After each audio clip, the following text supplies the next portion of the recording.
High students, application of डेरिव्हेटिव्हमध्ये first एक्सरसाइजमध्ये काही सम पाहतो रेट ऑफ चेंजची. त्यामध्ये पहिला क्वेश्चन आहे आजचा,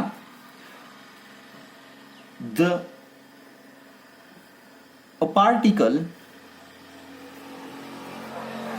particle is moving along a curve 6y is equal to x square plus 2. Find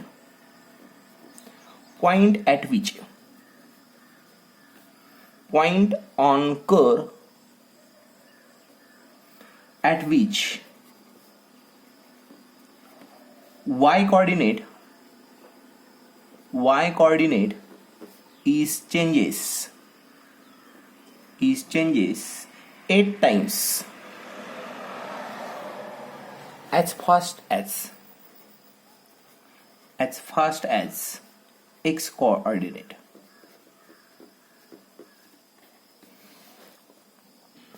आता एक कर्व दिलेला आहे, आपल्याला कर्व बद्दल माहिती नाहीये, ड्रॉ करण्याची गरज नाहीये. काहीतरी कर्व आहे, त्यावरती आपल्याला असा पॉइंट फाइंड करायचा आहे ज्या ठिकाणी y कोऑर्डिनेट चेंज होतोय 8 times x as its y coordinates is changes 8 times as fast as x coordinates. म्हणजेच find point h which to find एक पार्टिकल आहे, कर्व वरती मूव्ह होतोय, आपल्याला त्या कर्वचं इक्वेशन दिलेलं आहे. Find point on a curve on y coordinate. Curve वरचा कोणता पॉइंट फाइंड करायचा आहे ज्या पॉइंटला y कोऑर्डिनेट चेंज होतो 8 times as fast as x coordinate. जसं जसं क्वेश्चन सॉल्व्ह होईल तसा तसा तुम्हाला क्वेश्चन पण आणखी क्लिअर होऊन जाईल आणि आन्सर पण क्लिअर होऊन जाईल. To find point on a curve at which y coordinate is changes dy by dt is equal to 8 times x coordinate dx by dt. Point on a curve xy जो x coordinate change होतोय 8 times dx by dt is equal to dx by dt is x coordinate changes with respect to time t आणि इथं dy by dt म्हणजे आहे y coordinate changes with respect to t. पहा, equation of curve is, आपल्याला असा प्रकारचा point find करायचा आहे. इक्वेशन ऑफ कर्व इज काय दिलेलं आहे पहा, equation of curve is 6y is equal to x square plus 2. Differentiate with respect to t. 6 times dy by dt, 6 तर कॉन्स्टंट आहेत, derivative of x square plus 2. पहा, 6 dy by dt is equal to काय होतंय पहा, is equal to x स्क्वेअरचा derivative असेल 2x dx by dt. 2 constant आहे, त्याचा डेरिव्हेटिव्ह 0 असेल. बट काय आहे पहा, dy by dt is equal to, मी याला इक्वेशन नंबर 1 देतो, dy by dt is equal to, आपल्याला असा पॉइंट फाइंड करायचा आहे ज्या पॉइंटला dy by dt is equal to 8 times dx by dt असेल. मग मी हे या इक्वेशन मध्ये पुट करतोय, therefore 6 times dy by dt च्या जागेवर मी सबस्टिट्यूट करू शकतो 8 times dx by dt. 8 times dx by dt is equal to 2x dx by dt. पहा स्टुडंट्स, हे dx by dt इकडे शिफ्ट होतील आणि कॅन्सल होतील. 6 8 जा किंवा 6 into 8 is equal to 2x. हे dx by dt कॅन्सल झालेले आहेत, तुम्ही कट केले तरी चालतील. नाव 2 इकडे डिवाइडला येतील, 6 into 4 किंवा 6 into 8 divided by 2 is equal to x भेटलेला आहे. 2 4 जार x इज इक्वल टू भेटतंय, x is equal to 24. x coordinate भेटलेला आहे. इक्वेशन ऑफ कर्व पहा काय आहे. Equation of curve is 6y is equal to x square plus 2 आहे, त्यामध्ये सबस्टिट्यूट करतोय. 6y is equal to 24 square plus 2. y is equal to 24 चा square पहा, 24 into 24 this is 16. 8 and 8 is 16, 17 and this is 576 आहे. 576 plus 2 divided by 6 आणि calculation होतील 578 upon 6. Calculation पाहू शकताय. y कोऑर्डिनेट भेटतोय आपल्याला which is equal to 6 9 this is 54 राहतील 38 6 पहा 38 राहतात 6 4 जार 36 2 राहतात 20 म्हणल्यानंतर 6 3 जार 94.3 आपल्याला असा पॉइंट भेटलेला आहे. Now therefore required coordinate is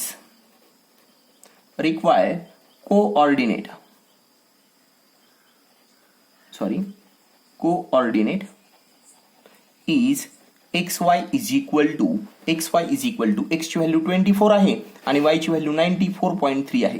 fraction मध्ये पण लिहू शकतायत, 3 ने डिवाइड करू शकताय, 2 ने डिवाइड करू शकताय आणि डिवाइड होतंय 2 ने डिवाइड होतंय 3 ने होत नाहीये. फ्रॅक्शन मध्ये पण कॅल्क्युलेशन पाहू शकताय. आणि हा जो कोऑर्डिनेट आहे x coordinate y coordinate is equal to 8 times dx by x coordinate आहे, 8 टाइम्स x कोऑर्डिनेट आहे. y coordinate is equal to 8 times x coordinate आहे. तुम्ही कॅल्क्युलेशन करून पाहू शकताय. ठीक आहे स्टुडंट्स, नेक्स्ट सम पाहू शकतोय. तुम्ही हा क्वेश्चन परत पाहायचा आहे. थोडीशी एखाद्या कॅल्क्युलेशनची चूक असू शकते, तुम्हाला ती रिवाइज करायची आहे. नेक्स्ट सम घेतोय. नेक्स्ट सम आहे edge of cube. Question is edge म्हणजे साइड, क्यूब म्हणजे सर्व साइड्स इक्वल असणारा, मराठीमध्ये त्याला घन म्हणतात क्यूब. एज ऑफ आणि याचं सरफेस एरिया जो असतो तो असतो 6a². जर साइड ऑफ क्यूब ए असेल तर सर्वांना माहिती आहे सरफेस एरिया काय असतं, व्हॉल्यूम असतं a क्यूब, व्हॉल्यूम असतं a क्यूब किंवा x क्यूब पण म्हणतात. क्यूब साठी सांगितलेलं आहे. पहा, the edge of cube is decreasing, म्हणजे क्यूबची एज ही आहे ती डिक्रीज होऊ राहिली at the rate of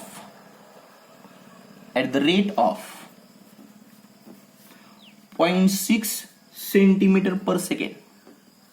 find the rate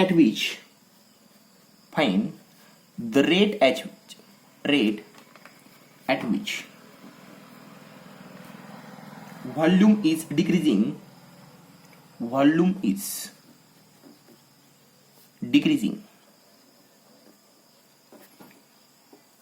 when age of cube is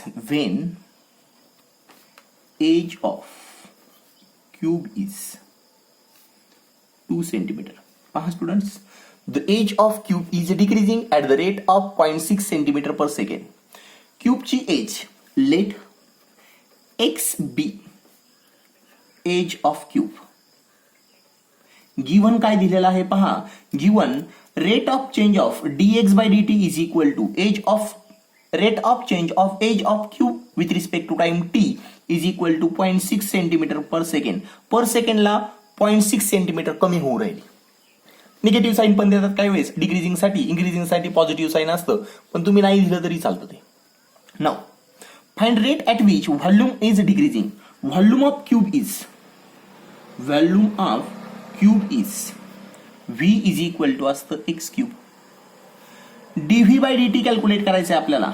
dv by dt is equal to derivative of rate of change of volume decreasing, rate of change of volume calculate करायचे with x क्यूबचा. पहा, which is equal to this is 3x² dx by dt राहील. पण आपल्याकडे dx by dt ची value आहे which is 3x² into 0.6. This is dv by dt is rate of change of volume of cube with respect to time t. Now dv by dt this is me centimetre cube मध्ये पण लिहू शकतो, पर second मध्ये लिहू शकतो, पण इथे x हा अननोन आहे. Respective side cube edge substitute केल्यानंतर dv by dt ऍट त्यांनी सांगितलेलं आहे volume is decreasing when edge is 2 centimetre. पहा, dv by dt at x is equal to 2, dv by dt at x is equal to 2 is equal to 3 into 2 square into 0.6 is equal to 6 3s are 18. This is 1.8 into 4. 4 ने multiply करतो, 4 8s are 32, 4 and 3 7.2 centimetre cube per second. Volume आहे म्हणून centimetre cube, area वगैरे असतं तर centimetre square per second घेतलं असतं. Is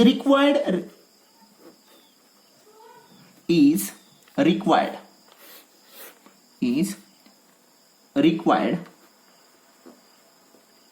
rate of change, rate of decreasing volume. तुम्हाला हा परत क्वेश्चन पाहिला तर बऱ्यापैकी आणखी क्लिअर होऊन जाईल. हा सोपा क्वेश्चन होता आणि सहजासहजी लक्षात येणारा होता. मी आणखी याच टाईपचे क्वेश्चन घेतोय. प्रत्येक वेळेस तुम्हाला मी पहिल्या लेक्चरमध्ये स्पिअरसाठी क्वेश्चन घेतले होते, त्यानंतरच्या लेक्चरमध्ये असे काही क्यूब, परत इक्विलॅटरल ट्रायंगल, पार्टिकल अशा प्रकारचे क्वेश्चन असू शकतील. पहा नेक्स्ट सम आहे. नेक्स्ट सम जो आहे each side of equilateral triangle. Equilateral triangle बद्दल पण बोलायचं आहे आपल्याला. सर्व साइड्स इक्वल असणारा ट्रायंगल जो असतो तो इक्विलॅटरल ट्रायंगल असतो. एक्स जर साइड्स असेल इक्विलॅटरल ट्रायंगलची तर त्याचा एरिया काय असतो त्याबद्दल बोलायचं आपल्याला. त्याबद्दल बोलायचं म्हटल्यानंतर आपल्याला माहिती आहे एरिया ऑफ ट्रायंगल काय असतं, which is equal to half into base into height असा असतो. आपल्याकडे इथं बेस आहे एक्स, पण हाईट नाहीये. हाईट कॅल्क्युलेट करावं लागेल. हाईट कशी कॅल्क्युलेट करायची, मी एक्झॅक्ट परपेंडिक्युलर काढला तर इथे x/2 होऊन जाईल आणि हे x/2 होऊन जाईल आणि हा राईट अँगल ट्रायंगल तयार झालेला आहे. बाय पायथागोरस थेरम मी हाईट काढू शकतो. Suppose this is height h, तर काय होऊन जाईल by Pythagoras theorem x² is equal to sum of square of sides which make right angle triangle. मग आपल्याला भेटेल h² प्लस x/2 चा ब्रॅकेट स्क्वेअर आणि हे होतंय h² तसाच ठेवू, x याचा स्क्वेअर होतोय x²/4 आणि हे x² तसंच राहतंय. याला शिफ्ट करू इकडं, h² इज इक्वल टू भेटतंय x² minus x²/4. Base same केल्यानंतर याचा बेस 1 आहे. इथं होतंय 4x² minus x² divide by 4 is equal to h². This is 3x²/4 is equal to h². मला हाईट h कॅल्क्युलेट करायची आहे. h इज इक्वल टू होऊन जाईल √3x/2. स्क्वेअर रूट काढलेले आहेत आणि एरिया भेटतोय. Height h is equal to भेटलेले आहे √3x/2 आणि पहा area of equilateral triangle is equal to भेटतंय विच इज इक्वल टू 1/4 √3/4 लिहितो मी, √3/4 x². हा डायरेक्ट स्टँडर्ड फॉर्म्युला आहे.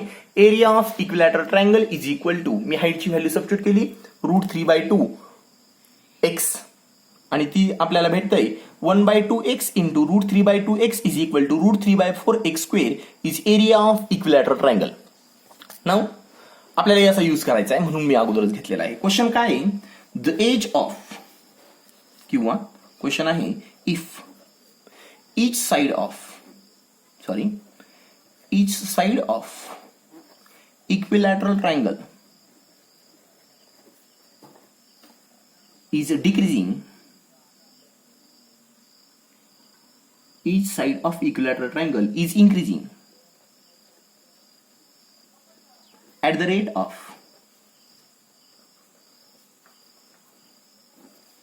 √2 सेंटीमीटर पर सेकंड. प्रत्येक सेकंदाला √2 सेंटीमीटर इतकी इंक्रीज होते. Find the rate of increase, find the rate of increase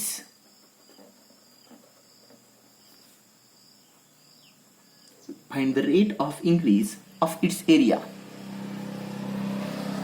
equilateral ट्रायंगलचा एरिया कसा इंक्रीज होतोय, dA/dt कॅल्क्युलेट करायचंय. when length of side is 3 centimetre, side length 3 centimetre असताना पहा, late xb length of equilateral triangle, length of side of equilateral triangle. Equilateral ट्रायंगलची side आहे. मी आत्ताच फॉर्म्युला तयार केलेला आहे आणि हा स्टुडंट स्टँडर्ड फॉर्म्युला आहे. जे सीईटी JEE देतात त्यांच्यासाठी हे फॉर्म्युले लर्न असले पाहिजेत. Area of equilateral triangle is equal to √3/4 into side square असा फॉर्म्युला आहे. मी एक साइड कन्सिडर केलेली आहे म्हणल्यानंतर सिन्स मी डायरेक्ट फॉर्म्युला यूज करतोय, area of equilateral triangle is A is equal to √3/4. Side आपण x कन्सिडर केलेले आहे म्हणल्यानंतर x². Now dA/dt rate of change of area with respect to time calculate करतोय. √3/4 कॉन्स्टंट आहे, चेंज साइड होते म्हणल्यानंतर x² चा डेरिव्हेटिव्ह घेता येईल, तो व्हेरिएबल आहे, which is equal to √3/4 x² चा डेरिव्हेटिव्ह असेल 2x dx/dt. पण आपल्याकडे आहे ना dx/dt गिव्हन दिलेला आहे. गिव्हन मी इथं लिहायचं राहिलंय, एरियाच्या अगोदर लिहावं लागेल given rate of change of side with respect to time t. Side of equilateral triangle is decreasing at the rate of which is equal to √2 centimetre per second. प्रत्येक सेंटीमीटरला √2 सेंटीमीटर कमी होते आणि ती व्हॅल्यू मी इथं सबस्टिट्यूट करू शकतो. त्या अगोदर हे जे डिव्हाइड होते ते डिव्हाइड करून टाकू. 2 2 जार √3/2 इंटू एक्स इंटू आणि ही जी व्हॅल्यू आहे ती दिलेली आहे dx/dt इज इक्वल टू √2. व्यवस्थित लिहिल्यानंतर पहा हे होतंय √3/√2 इंटू √2. मी या 2 ला √2 इंटू √2 लिहिलंय इंटू एक्स इंटू √2. एक √2 कॅन्सल होतोय आणि आपल्याला भेटतंय which is equal to √3/√2x is rate of change of area of equilateral triangle. मी फक्त ट्रायंगल लिहिलेला आहे पण आपल्याला फाइंड करायचं आहे dA/dt at now dA/dt at x is equal to 3 centimetre. ज्यावेळेस साइड 3 सेंटीमीटर असेल त्यावेळेस rate of change of area काय असेल आणि which is equal to √3/√2 into x ची व्हॅल्यू 3 आहे. व्यवस्थित लिहिल्यानंतर 3√3/√2 centimetre square per second. Unit लिहायला विसरायचं नाहीये. Is required rate of change of side area of equilateral triangle with respect to time t. हे फायनल आन्सर असेल. याच्या पुढचा जो क्वेश्चन आहे तुम्हाला हा क्वेश्चन परत पाहायचा आहे, बऱ्यापैकी क्लिअर होऊन जाईल. परत पाहिल्यानंतर तुमचे बरेच डाऊट क्लिअर व्हायला पाहिजेत. पहा नेक्स्ट क्वेश्चन जो आहे थोडासा वेगळ्या टॉपिकचा आहे. पहा a man of height. Question is a man of height 2 metre walk at uniform speed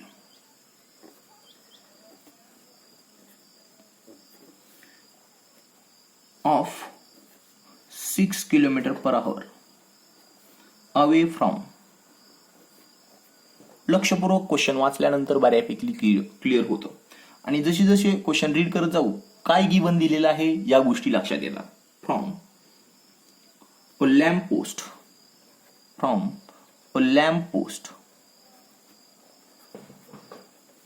of 6 meter high. Find the rate at which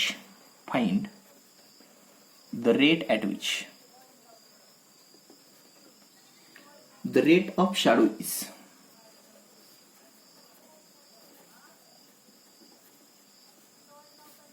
increasing.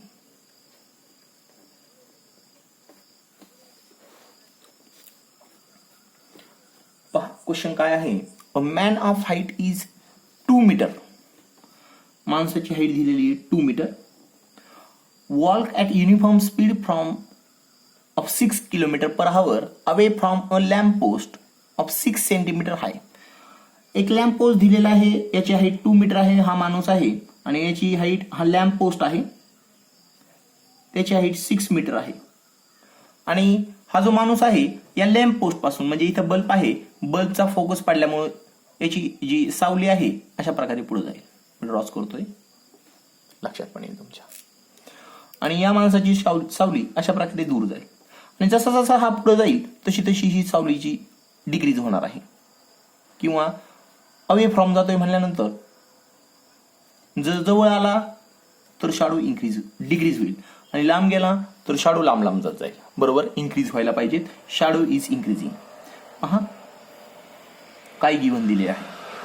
मी याला नाव देतोय. Suppose this is AB, this is height CD is man and मी याला नाव देतोय E. पहा let ABB lamp post, CDB man. Given CD ची length पण दिलेली आहे 2 मीटर. मी जर याला काय म्हणावं लागेल, suppose this is X, DE दिलेलं आहे, गिवन दिलेलं आहे DE. पहा स्टुडंट्स, मी जर 2 ट्रायंगल कन्सिडर करणार आहे ABE आणि दुसरा CDE. या 2 ट्रायंगल जर पाहिले तर हे 2 ट्रायंगल आपल्याला प्रूफ करायची गरज नाहीये, पण तरी पण मी डायरेक्ट सांगू शकतोय हे दोनही ट्रायंगल सिमिलर ट्रायंगल आहेत. कशामुळे सिमिलर आहेत त्याबद्दल बोलायचे.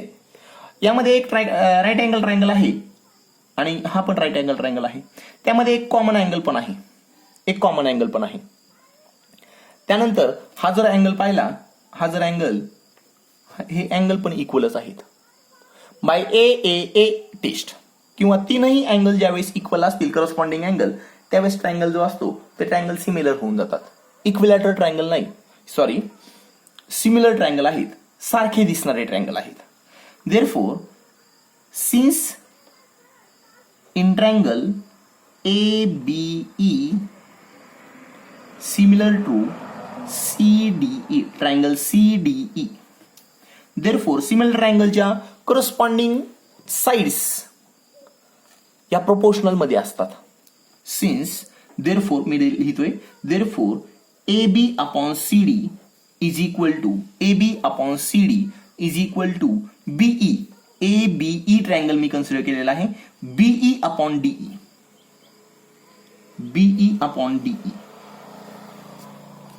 आपल्याला गिव्हन काय दिलेलं आहे, a walk uniform speed of away from a man of height 2 metre walk at uniform speed of 6 kilometre per hour away from a lamp.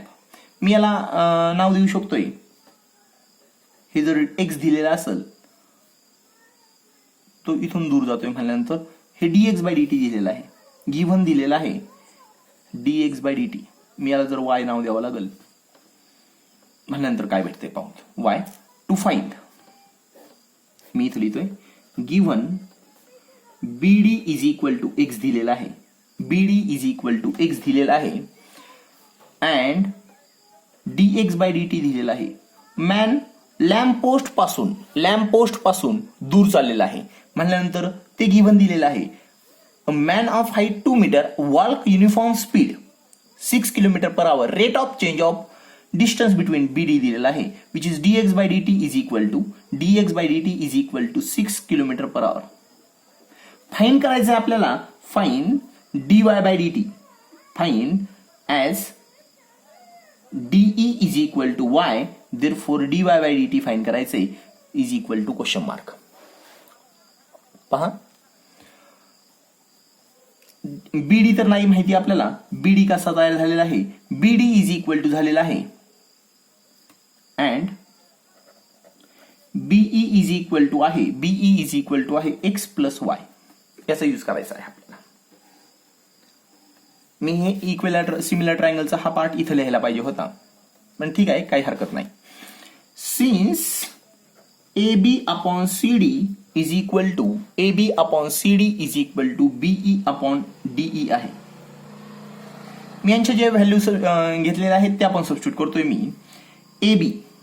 AB तर माहित आहे आपल्याला, AB इज इक्वल टू 6 आहे. पहा, नेक्स्ट, देअरफॉर मी इथंच लिहितोय म्हणजे दिसायला व्यवस्थित दिसेल. This is 6